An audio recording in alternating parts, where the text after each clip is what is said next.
सीधी एवं दिल्ली की प्रत्येक न्यूज का अपडेट सबसे पहले पाने के लिए चैनल को सब्सक्राइब करें और बेल आइकॉन प्रेस करें। 9 फरवरी को कोरोना वैक्सीन टीकाकरण का दूसरा चरण जिले में सोमवार से आरंभ हो गया है। दूसरे चरण में राजस्व विभाग, पुलिस प्रशासन तथा अन्य फ्रंटलाइन वर्कर्स को टीके लगाए जा रहे हैं। टीकाकरण के द्वितीय दिवस जिला चिकित्सालय टीकाकरण केंद्र में कलेक्टर रविंद्र कुमार चौधरी, पुलिस अधीक्षक पंकज कुमावत तथा अपर कलेक्टर हर्षल पंचोली को कोरोना के टीके लगाए गए। जिला चिकित्सालय में निर्धारित कोरोना प्रोटोकॉल के अनुसार टीके लगाए। इस अवसर पर कलेक्टर एवं पुलिस अधीक्षक के द्वारा अपील की गई है कि यह टीका पूरी तरह से सुरक्षित और कारगर है। अभी तक जिले में 5500 से अधिक लोगों को टीकाकृत किया जा चुका है। किसी को कोई परेशानी नहीं हुई है। समय व्यतीत हो जाने के बाद यह सुविधा नहीं मिल पाएगी, इसीलिए टीके के सुरक्षा कवच से अपने को प्रतिरक्षित करें और कोरोना को सीधी जिले से अपने समाज से समाप्त करने में अहम भूमिका निभाएं। उन्होंने कहा कि कोरोना वैक्सीन का टीका भी अन्य टीकों की ही तरह सामान्य रूप से लगाया गया है। हम सब ने बड़े उत्साह के साथ टीके लगवाए हैं। बड़ी प्रतीक्षा के बाद हम सबको टीके लगवाने का अवसर मिला है। उन्होंने कहा कि टीका लगवाने से घबराएं नहीं। जब भी आपकी बारी आए तब कोरोना का टीका अवश्य लगवाएं। जब तक कोरोना के टीके नहीं लग जाते तब तक नियमित रूप से मास्क पहने, सैनिटाइजर का उपयोग करें तथा सामाजिक दूरी बनाए रखें। तेलंगाना से मध्य प्रदेश के सीधी जिले के 43 मजदूरों की सुरक्षित घर वापसी हो गई। ये सभी आदिवासी तेलंगाना राज्य के वानपर्थी जिले में गए और ठेकेदार के चंगुल में फंस गए थे। जिला प्रशासन और पुलिस की सजगता के कारण इनकी वापसी हो पाई है। मुख्यमंत्री शिवराज सिंह चौहान ने जिले की टीम से बात कर सभी के सकुशल घर पहुंचने की व्यवस्था के निर्देश दिए थे। सीधी में मझौली थाना के ग्राम करमई में रहने वाले आदिवासी समुदाय के 43 मजदूर तेलंगाना के वानापर्थी जिले में मजदूरी करने गए थे, जहां वो ठेकेदार के चंगुल में फंस गए थे। जानकारी मिलने पर मजदूरों और ठेकेदारों से संपर्क किया गया। जानकारी मिली कि इन मजदूरों की लोकेशन बार बार बदली जा रही है। ठेकेदार उन्हें छोड़ नहीं रहे थे। कभी महाराष्ट्र, कभी हैदराबाद तो कभी कर्नाटक में मजदूरों की लोकेशन मिलती रही। अंततः तेलंगाना के वानापर्थी जिले में मजदूरों की लोकेशन मिली। तुरंत सीधी पुलिस द्वारा वानापर्थी के एसपी अपूर्वा राव से बात की, मजदूरों की सकुशल वापसी सुनिश्चित की। वानापर्थी एसपी के सहयोग से सभी 43 मजदूरों को वानापर्थी से 150 किलोमीटर दूर सिकंदराबाद रेलवे स्टेशन तक पुलिस बस द्वारा पहुंचाया गया। सभी मजदूर मंगलवार 9 फरवरी को ट्रेन से रवाना हुए और बुधवार 10 फरवरी को सुबह सतना रेलवे स्टेशन पहुंचे, जहां जिला प्रशासन द्वारा एक विशेष बस की व्यवस्था की गई थी। इस विशेष बस से मजदूरों को सतना से सीधी लाया गया। जिला पंचायत कार्यालय में विशेष बस से पहुंचे मजदूरों में 14 पुरुष, 12 महिलाएं तथा 17 बच्चे शामिल थे। उनके यहां पहुंचने पर स्थानीय विधायक केदारनाथ शुक्ल, कलेक्टर रविंद्र कुमार चौधरी, पुलिस अधीक्षक पंकज कुमावत ने उनसे मुलाकात कर पूरी जानकारी प्राप्त कर सभी को घर पहुंचाने की व्यवस्था की। कलेक्टर श्री चौधरी ने मुख्य कार्यपालन अधिकारी जिला पंचायत तथा कार्यपालन यंत्री ग्रामीण यांत्रिकी सेवा को मजदूरों को महात्मा गांधी नरेगा योजना के माध्यम से स्थानीय स्तर पर ही रोजगार उपलब्ध कराने के निर्देश दिए हैं। इसके साथ ही उपखंड अधिकारी मझौली को पत्रतानुसार शासकीय उचित मूल्य दुकान से खाद्यान्न उपलब्ध कराने के निर्देश दिए हैं। सीधे पहुंचे सभी मजदूरों से जिला प्रशासन द्वारा मुलाकात कर उनसे घटना के संबंध में जानकारी ली गई। सभागार में मजदूरों ने अपने साथ हुई घटना के बारे में पूरी जानकारी बताई। साथ ही बताया कि किस तरह धोखे का शिकार होकर वो ठेकेदार के चंगुल में फंस गए थे। मजदूरों ने बताया कि वहां सबसे बड़ी समस्या भाषा को लेकर थी, जिसका पूरा फायदा वहां का ठेकेदार और उनके कर्मचारी उठाते थे। उन्होंने कहा कि ठेकेदार के चंगुल से बचने की उनको उम्मीद नहीं थी। मजदूरों ने ठेकेदार से मुक्ति दिलाने के लिए प्रदेश के मुख्यमंत्री शिवराज सिंह चौहान, पुलिस एवं जिला प्रशासन को धन्यवाद दिया। सर, आज यहाँ पे जो तेलंगाना से 40 श्रमिकों को छुड़ा के लाया गया है, सर ये स्थिति क्यों उत्पन्न हुई, क्या कहना चाहेंगे इस पे आप? ऐसी स्थिति बहुत लंबे समय से रही है और धीरे धीरे उस मामले में कंट्रोल किया जा रहा है। हमारी सरकार पूरी तरह सजग है और हम ऐसे पलायन के जो अवसर आते हैं और पलायन के जो कारण हैं उन पर ध्यान देकर के पलायन को रोक रहे हैं। सर, आप हमेशा क्षेत्र की समस्याओं की ओर ध्यान देते हैं। जो मजदूरों के लिए इस तरह की समस्या आ रही है रोजगार मूलक, उसको दूर करने के लिए सर क्या आपके दिशा निर्देश? उसमें तो सबसे बड़ी बात यह है, जिस कार्यालय में हमारा आप इंटरव्यू ले रहे हैं, यह कार्यालय अपने रोजगार सहायकों को सक्रिय करे, मशीनों से काम करवाना बंद करें, मजदूरों से काम करवाना शुरू कर दें। गाँव के लोग गाँव में काम पाएंगे। प्रदेश के मुख्यमंत्री मुख्यमंत्री की अपेक्षा अनुसार स्थानीय विकास की निरंतरता एवं संवहनीयता को बनाए रखने के लिए निकाय स्तर पर विकास का पंचवर्षीय वर्ष 2021 से 2026 तक रोड मैप तैयार करने संबंधी निर्देश के क्रम में नगर पालिका परिषद सीधी की पंचवर्षीय कार्य योजना तैयार किए जाने हेतु शहर की आगामी आवश्यकता एवं विकासात्मक स्वरूप पर विचार विमर्श एवं सुझाव के लिए बुधवार को कलेक्ट्रेट सभा कक्ष में बैठक आयोजित हुई, जिसमें सीधी शहर के विकास को लेकर गहन चर्चा की गई और लोगों के सुझाव सामने आए। बैठक में मुख्य रूप से विधायक विधानसभा सीधी केदारनाथ शुक्ल, कलेक्टर रविंद्र कुमार चौधरी, अपर कलेक्टर हर्षल पंचोली, नीलांबर मिश्रा उपखंड अधिकारी गोपद्मनाथ, लक्ष्मीकांत मिश्रा तहसीलदार गोपद्मनाथ, अंजू केसरी, पूर्व नगर पालिका अध्यक्ष चंद्रमोहन गुप्ता, शत्रुघ्न तिवारी, अधिवक्ता डॉक्टर राजेश मिश्रा, समाजसेवी पुष्पराज सिंह परिहार, सरदार अजीत सिंह, रामनरेश मिश्रा, चंद्रभान बसंतानी, संतोष जायसवाल, भोला गुप्ता, सेवानिवृत्त मुख्य नगर पालिका अधिकारी मुकुटधारी सिंह, पत्रकार गण सहित कमला कोल, मुख्य नगर पालिका अधिकारी नगर पालिका सीधी, उपयंत्री बीके तिवारी, अशोक मिश्रा, राजस्व उप निरीक्षक पवन सिंह एवं अन्य अधिकारी कर्मचारी उपस्थित रहे। भारतीय जनता पार्टी के जिला अध्यक्ष इंद्रशरण सिंह चौहान की अध्यक्षता में आयोजित पार्टी कार्यालय में पत्रकार वार्ता को संबोधित करते हुए भाजपा प्रदेश मंत्री राजेश पांडे ने कहा कि कोरोना त्रासदी के कारण जब दुनिया की बड़ी बड़ी अर्थव्यवस्थाएं संकट का सामना कर रही हैं, ऐसे संक्रमण काल में ऐतिहासिक, व्यवहारिक और विकासोन्मुखी बजट पेश करने के लिए मैं माननीय प्रधानमंत्री जी और वित्त मंत्री निर्मला सीतारमण जी को धन्यवाद देता हूं। मुझे पूरा भरोसा है कि यह बजट समस्त भारतीयों की वित्तीय अपेक्षाओं को पूरा करने वाला सिद्ध होगा। श्री पांडे ने कहा कि हमारी सरकार स्कीम बनाकर उनको लागू करने में पिछली सब सरकारों से 50 गुना तेज परिणाम दे रही है। वित्त मंत्री निर्मला सीतारमण के द्वारा पेश किया गया केंद्र सरकार का यह बजट कोरोना त्रासदी की कठिन चुनौतियों के साये में देश की अर्थव्यवस्था को पुनर्जीवन देने वाला आत्मनिर्भर भारत का ऐतिहासिक बजट है। इस बजट में किए गए होलिस्टिक प्रावधानों से व्यापक रूप से देश की अर्थव्यवस्था और रोजगार को उछाल मिलेगा, क्योंकि इससे राष्ट्रीय संपत्ति का सृजन होगा।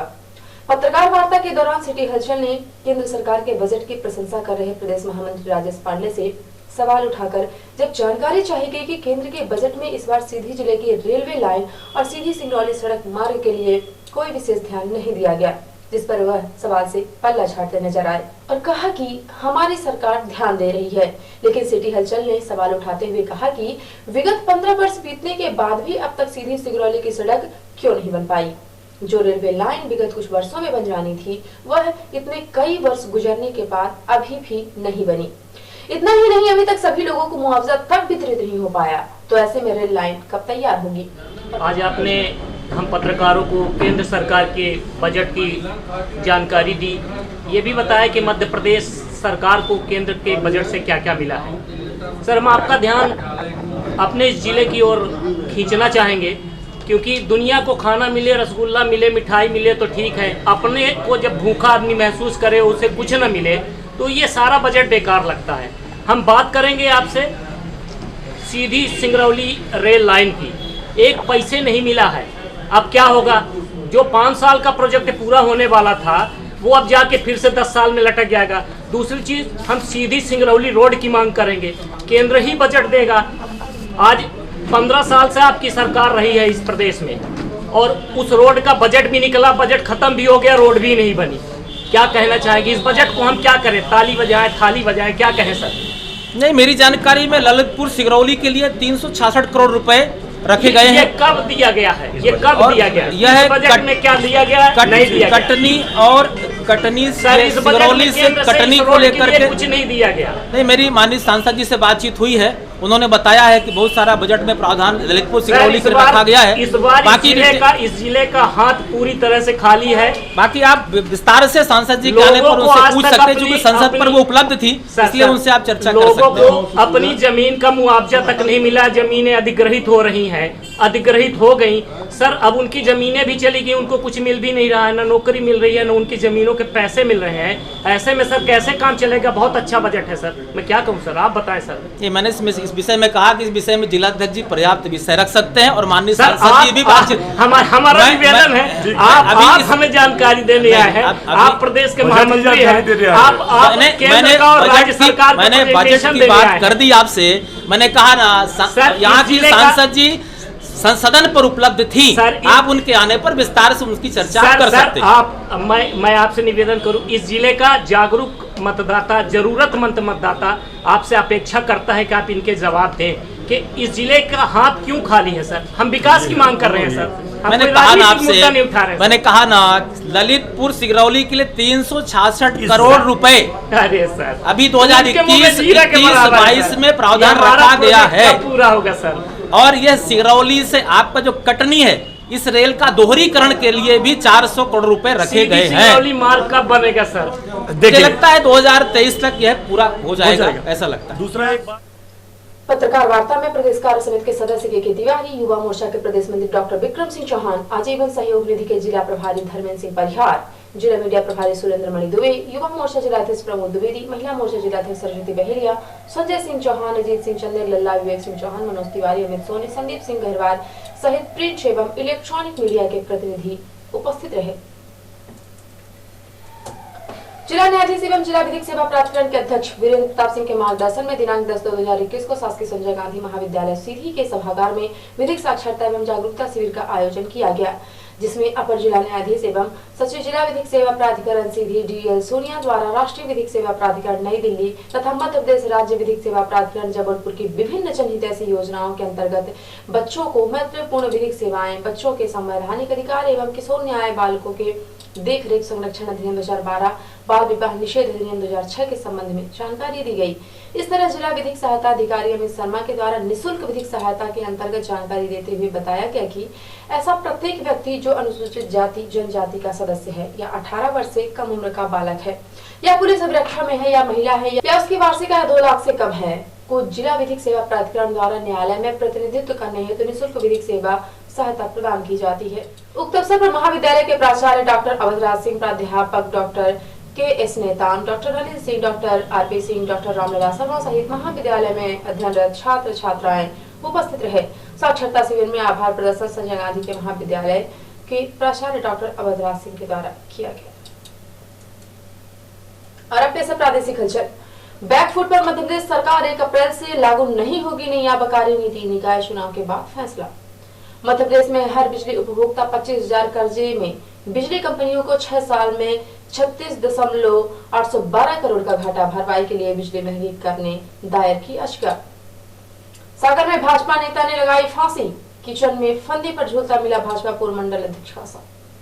और हाई कोर्ट का राज्य सरकार को निर्देश, 3 महीने में पूरा करो प्रदेश में हितग्राहियों के 100% आयुष्मान कार्ड बनाने का काम।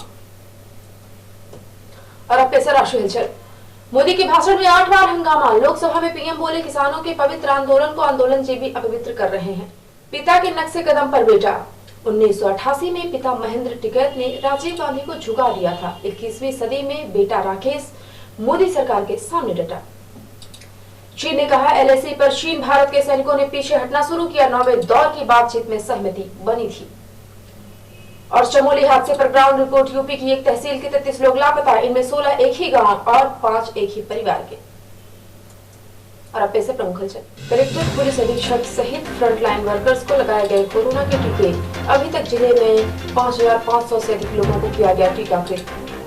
सीधी जिले के मजदूरों ने तेलंगाना के ठेकेदार से मुक्ति दिलाने के लिए प्रदेश के मुख्यमंत्री शिवराज सिंह चौहान, पुलिस और जिला प्रशासन को धन्यवाद दिया। सीधी निकाय स्तर पर विकास का 5 वर्षीय रोड मैप तैयार करने बैठक का हुआ आयोजन। पत्रकार वार्ता में भाजपा प्रदेश मंत्री ने गिनाई बजट की खूबियां, तो सिटी हलचल ने सीधी सिंगरौली रेल लाइन और सड़क के अधूरे निर्माण पर उठाए सवाल। और जिला न्यायाधीश एवं जिला विधिक सेवा प्राधिकरण के अध्यक्ष के मार्गदर्शन में विधिक साक्षरता और जागरूकता शिविर का किया गया आयोजन। तो ये थी आज की प्रमुख हलचल। यदि आप न्यूज फेसबुक पर देखते हैं तो पेज को लाइक और फॉलो करें, यूट्यूब पर देखते हैं तो चैनल को लाइक, शेयर और सब्सक्राइब करना बिल्कुल ना भूलें। आप किसी भी न्यूज को तत्काल पढ़ने के लिए लॉगिन करें www.ntvindianews.com। सीधी एवं बिंदी की प्रत्येक न्यूज का अपडेट तुरंत अपने फोन पे पाना चाहते हैं तो आप प्ले स्टोर से हमारा app NTV India news download करें और जुड़े रहें अपने आसपास की समस्त गतिविधियों से NTV इंडिया न्यूज के साथ। नमस्कार।